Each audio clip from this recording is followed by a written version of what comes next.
दोस्तों इस वीडियो में हम बात करेंगे इनकम टैक्स फाइलिंग की उन डेट्स की जो आपको जुलाई में करनी है।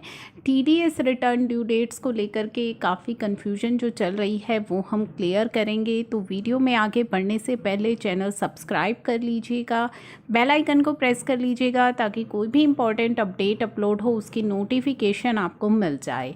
तो दोस्तों सबसे पहले जो इम्पॉर्टेंट चीज़ है वो है टीडीएस रिटर्न फाइलिंग की। जी हाँ, टीडीएस रिटर्न फाइलिंग की Q4 की जो डेट है उसको एक्सटेंड किया गया है। उसकी एक्सटेंशन डेट भी आपकी जुलाई में है। साथ ही जो आपका फर्स्ट क्वार्टर है अप्रैल मई जून, जो आपका फर्स्ट क्वार्टर है उसकी डेट भी आपकी जुलाई में फॉल कर रही है।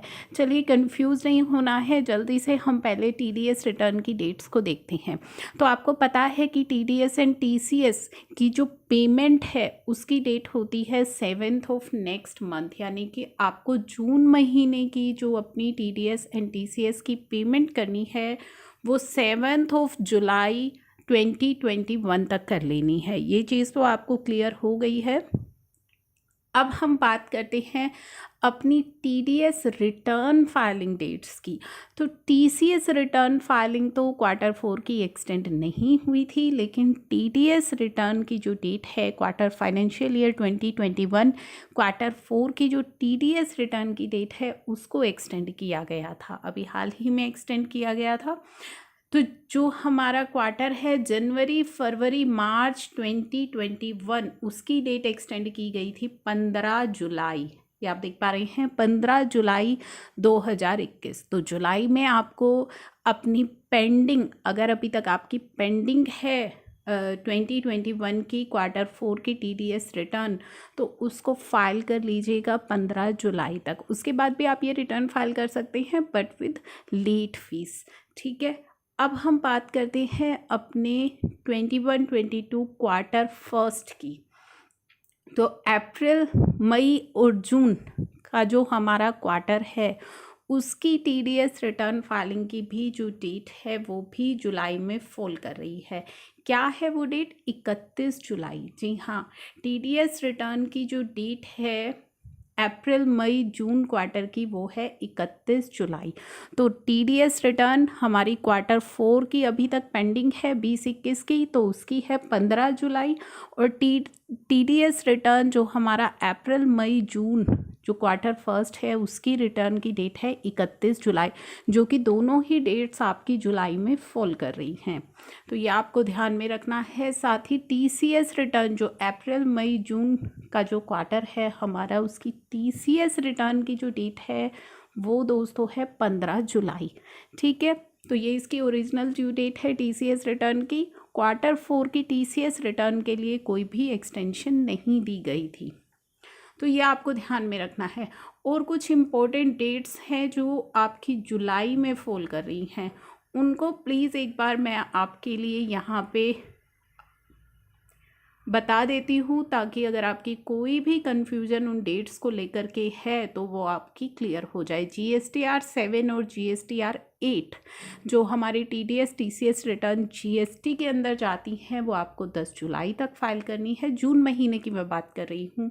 और GSTR 1 की तो मैंने आपको बताई दी थी, जून महीने के लिए कोई भी एक्सटेंशन आपको GSTR 1 और GSTR 3B के लिए नहीं दी गई है। तो GSTR 1 की फाइलिंग आपको करनी है 11 जुलाई तक। GSTR 1 QRMP वालों के लिए 13 जुलाई है। ठीक है, तो ये आप डेट याद रखिएगा, 13 जुलाई है QRMP वालों के लिए और मंथली वालों के लिए 11 जुलाई। तो आप अपनी जब फाइलिंग कर लेंगे तो टू बी जनरेट हो जाएगी। तो ये फाइलिंग डेट्स एक्सटेंड नहीं की गई हैं। GSTR 6 जो आप फाइल करनी होती है इनपुट सर्विस डिस्ट्रीब्यूटर को 13 जुलाई। PF और ESI की पेमेंट आपको 15 जुलाई तक कर लेनी है। TDS TCS रिटर्न की हम बात कर चुके हैं। GSTR 3B मैंने आपको बता दिया था, डेट एक्सटेंड नहीं हुई है, 20 जुलाई ही है। GSTR 5 non resident and OIDR के केस में 20 जुलाई है। CMP 08 इम्पॉर्टेंट है, CMP 08 अप्रैल मई जून की CMP 08 जो टैक्स की पेमेंट आपको करनी है 18 जुलाई तक। GSTR 3B QRMP वालों के लिए 22 और 24 जुलाई। ITC 04 अप्रैल मई जून क्वार्टर के लिए 25 जुलाई और GSTR 4 जो हमारे कॉम्पोजिशन वाले हैं फाइनेंशियल ईयर 2021 की GSTR 4 31 जुलाई तक फाइल कर लीजिएगा। GSTR 3B और GSTR 1 की डेट्स तो एक्सटेंड नहीं की गई हैं, लेकिन जैसा मैंने आपको अपनी पिछली वीडियो में भी बताया था कि लेट फीस को अब रैशनलाइज कर दिया गया है, जून ऑनवर्ड्स ये हो जाएंगी एप्लीकेबल। GSTR 1 की भी कर दी गई है, GSTR 3B की भी कर दी गई है, GSTR 7, GSTR 4, तो सारी जो ये लेट फीस है इनको रैशनलाइज कर दिया गया है, यानी कि मैक्सिमम कैपिंग जो है लगा दी गई है।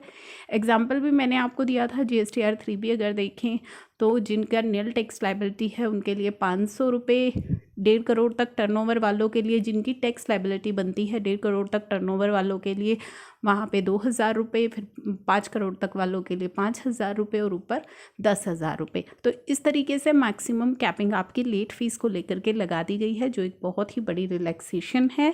और इसके बाद अब जैसा कि मैंने आपको कहा था कि कोई उम्मीद मत कीजिएगा कि कोई एमनेस्टी स्कीम आएगी, क्योंकि पहले ही गवर्नमेंट ने कैपिंग लगा दी है। अभी जो एमनेस्टी स्कीम चल रही है जिसकी कि जुलाई 17 से आपको जो बेनिफिट दिया जा रहा है, जिसमें 500 और 1,000 रुपये विच एवर इज़ एप्लीकेबल आपको लेट फीस पे करनी है, उस एमनेस्टी स्कीम का फ़ायदा आप 31 अगस्त तक उठा सकते हैं। तो ये आखिरी मौका है आपके पास, एमनेस्टी स्कीम का बेनिफिट उठाइए। और जो रिवोकेशन के लिए मुझसे बार बार क्वेरीज पूछ रही है, रिवोकेशन का भी कोई अपडेट नहीं आया है।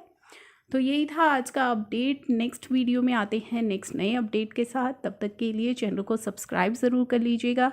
Thank you for watching.